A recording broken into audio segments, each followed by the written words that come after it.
Let's go in chronological order here. What was your reaction to President Biden's debate? Your first thoughts in your gut? Well, thank you very much for having me, Mika. Well, as I watched the debate alone in my condo, I decided not to go to any watch parties. I felt from the very beginning that Joe Biden was going to have a tough night because I thought it was preparation overload. I just saw it. I'd been around these debates for a long time. I have been a part of the debate prep in a couple of instances. And I could see that Joe Biden was trying not to stray from the preparation. And he was grappling for numbers, grappling for platform positions, rather than reacting to the question directly from his own personal feelings, personal experiences. And I think that you always do much better on television when people can feel your response as well as hear. And since the debate, you've actually been on the campaign trail, spending the day yesterday in Madison, Wisconsin. I think you might still be there now. What are you hearing from people? Yeah. Were they concerned about the debate? Are you hearing a lot of questions about the debate? Yes, I am. I'm here in Milwaukee. I was in Benoit last night, Madison yesterday. The night before, I was in Georgia. And everywhere I go, grassroots people are tuned into this effort. I believe I saw a number saying that pretty close, around $33 million were raised immediately after the debate, 2/3 of it coming from grassroots people. I talked to people who told me they were going online to give their $5 or $10 or $15. These are not big donors, but these are big voters, and they are close to the ground. They are in tune with this president and what he is trying to do to keep this country moving toward perfection. That's what we're all about, to create a more perfect union. We're not a perfect country, but we ought to always be in pursuit of perfection. And that's what the grassroots people want to see. And they see that in Joe Biden, and they see just the opposite in Donald Trump. Always trying to divide people in one way or another, creating chaos so that he can look like a problem solver. But what he is doing is destroying the fabric that has kept this country together all of these years, and not always in my favor. I remember when my parents first voted in South Carolina because of the white-only Democratic primary. And I've been saying to young people, these experiences tend to temper how you deal with politics. And so we just cannot have an all or nothing approach. All of us must pitch in to save this country. And I think that's what the grassroots people are doing. And they are asking the big donors not to walk away from this effort. They are asking the inside the Beltway people to keep them in mind when they make their decisions. And they are in line with Joe Biden. And I think he should stay in this race. And all of us should come together and get him reelected.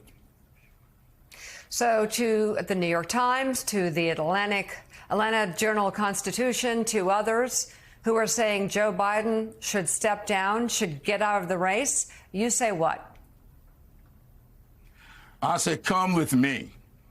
Come to those two churches I visited in Madison, Wisconsin yesterday. Come to the working men and women that I met with in Benoit last night.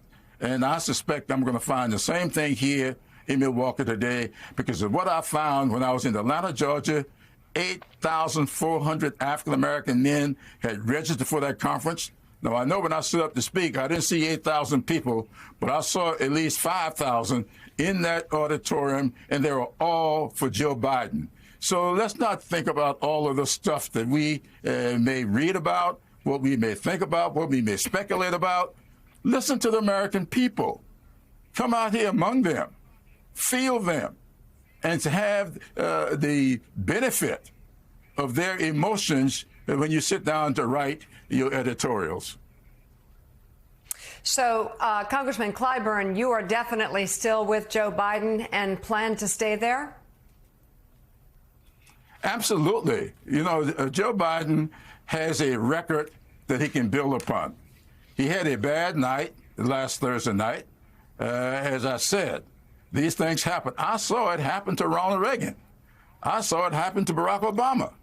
And both of them came back from those bad performances because they had the ability to connect to the American people. And Joe Biden has that ability as good, if not better, than anybody that I've ever been around.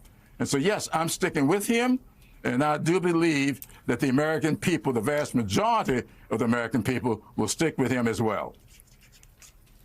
I want to ask you about Donald Trump, who is doubling down on his remarks that migrants are coming to the U.S. to take away what he calls black jobs. Take a listen. The millions of people pouring into our country, they're taking their jobs, and they're taking the black jobs. People that have had their jobs for a long time are losing their jobs. And Hispanic jobs, people that have had them for a long time, they're losing their jobs. That was at a rally in Virginia on Friday. Trump said the same thing during Thursday night's debates. What's a black job? And what do you say to that? I'll say that's a classic Donald Trump.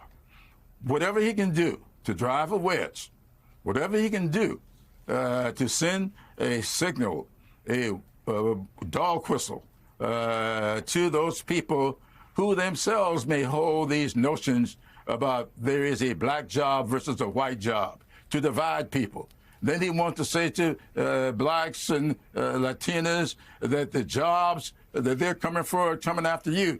There are no black jobs or white jobs in this country. We have a country made up of people of different backgrounds, different experiences, but all of us have the ability to make contributions to growing this country's economy and to making this country a better place for our children and grandchildren. And we are not compartmentalized as to a black job or a white job, but American jobs creating a great economy that has become the envy of the world, and we'll have to keep working together to do that.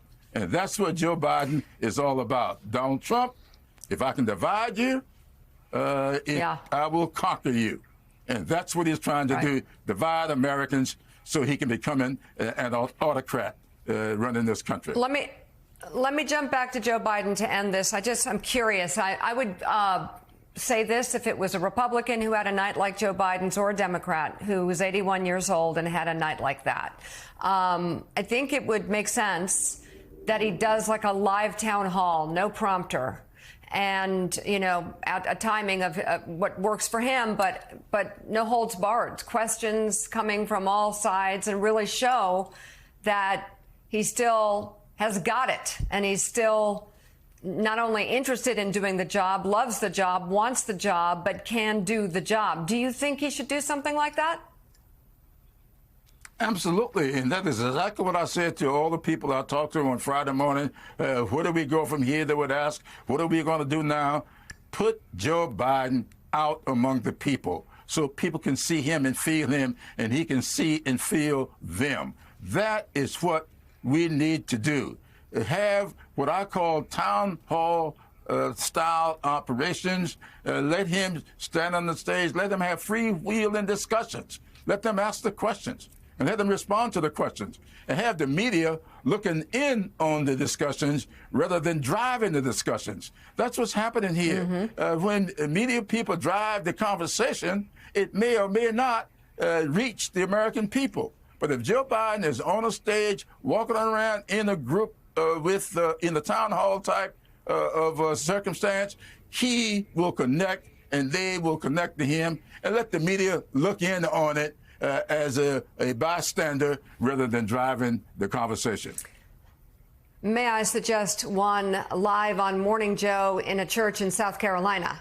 Democratic Congressman Jim Clyburn of South Carolina. We'd be happy to do that, and thank you very much for coming on the show this morning.